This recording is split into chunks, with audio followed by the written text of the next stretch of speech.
Hello there, right here we got a brand new snapshot, the first one of the 2021 year. This is the newest 1.17 version, 21W03A. This one comes with some new mobs and new items and a lot of cool content for the game. Before I cover all the changes, make sure to subscribe and join our live stream right after watching this video. They added a new item in the game. This is actually called glowing lichen, which you can find naturally inside of caves.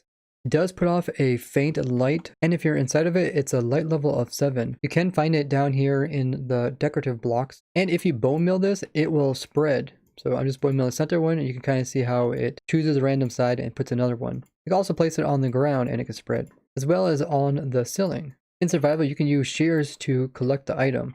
Otherwise, when you break it, it doesn't produce anything. Even though it looks kind of like vines, you're not able to climb up it. And it doesn't grow naturally like vines. This will be a cool way to add subtle light to areas, or even add different textures on top of other blocks. Here's some examples of it sitting on top of different blocks like diorite, leaves, and gold block. You can automatically bone meal it using dispensers, so you can make a farm using this and just break them with a shears. Now during the Minecraft live event, they had like ores that were glowing inside the cave. That was just a temporary block for Lichen. Lichen is the new block which is going to kind of give the glowing effect inside of caves that they wanted. Let me know what else you want us to test about the glowing Lichen. They added a brand new mob to the game. This is the glowing squid. Now you can get them by summoning in or using the spawn egg, but they don't naturally spawn in the world yet. Glowing squids put off quite a bit of light, which you can see a good distance away. When they are in the water, it's a little bit harder to see them. The light doesn't actually light up the area around it. Now when a glowing squid dies, it will drop glow ink sacks. And with these new items, you can dye signs that have words on them. So in order to make it vibrant, you do have to dye it first, then use the glow ink sac on it, and there you go. You can see it's much more vibrant, and it even makes a little funny noise. Now you can even craft up a new item which is called glow item frame. Make an item frame and then use some glow ink in crafting grid, and you can see you got the new item. This will make whatever you put into it glow. This is best seen in the dark, so let's put one down here and put our sword in it. Wow, yeah, that's very vibrant. You can compare this to a normal item frame. You can also use a normal ink sac to remove the glowing effect. So let's go ahead and use that on here, and it goes back to normal. And this only applies the signs and not the item frames. You just have to craft up a new one.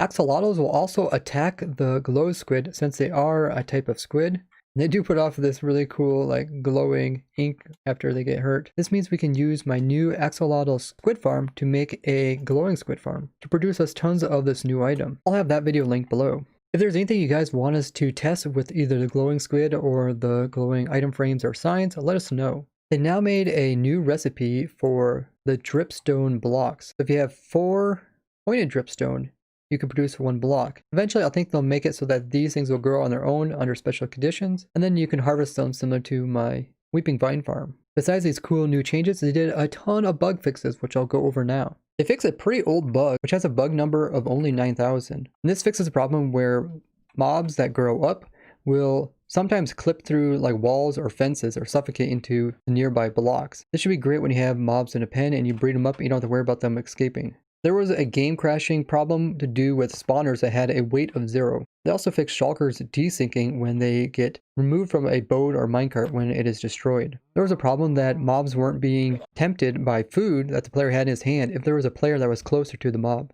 When setting JSON text values to null, this caused it to throw an exception and crash.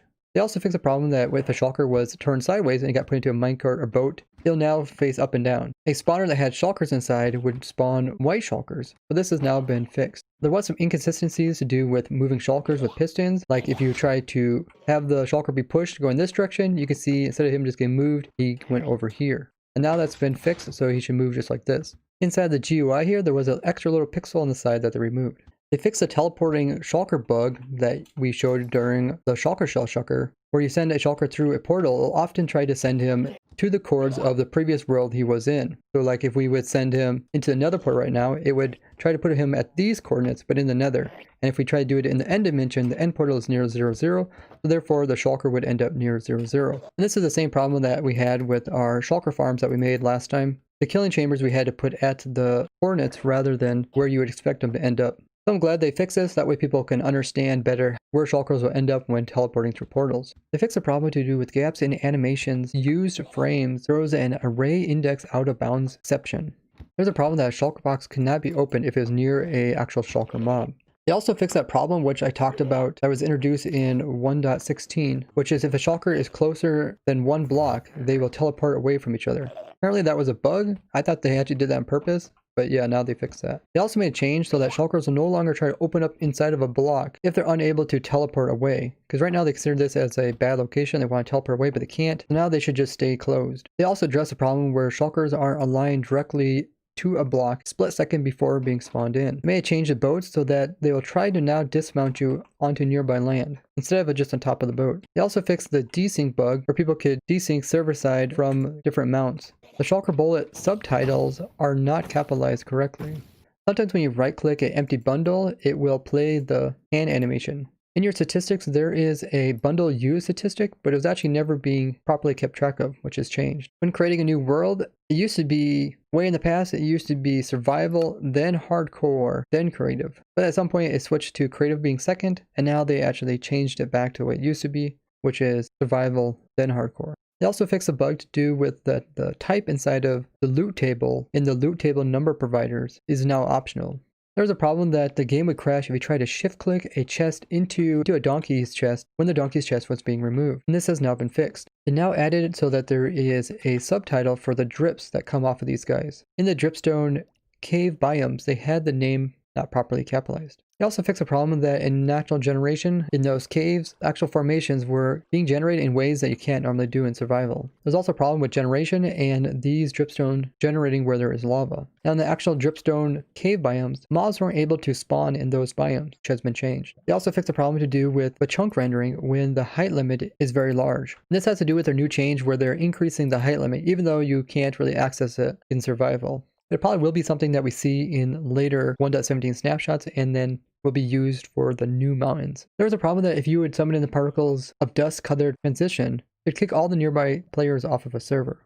They also fixed a problem to do with player sub-predicates of entity properties, where the predicates only passes if the game mode is specified. They also fixed some dupe bugs which could occur with shulkers or bundles, where if it was destroyed by two different fire sources, it would drop twice as many items. Similar thing was happening with cauldrons of lava. That was a lot of bug fixes for this version. I'm really excited for quite a few of them, including the ones that do with the shulkers. You can see that when you update some of your old worlds, the new ones look off-centered, which is probably just a bug in the snapshot. This does mean we'll probably update our shulker shell farm to make it more consistent and easy to build. Now when it comes to the new features, the glowing effect, a lot of people thought that the glow from like the squids or the item frames or even in the signs was going to actually produce light around it. But early on they said they would not do that because that would be a whole new type of engine they would have to design just to make this possible. And I'm sure it would probably be more lag on the game as well. So I think it's a good thing that the mobs look very shiny, these look shiny, this looks bright, but it doesn't actually affect the light level around it. So you can do kind of cool things where you have a dark room with something that's kind of really bright.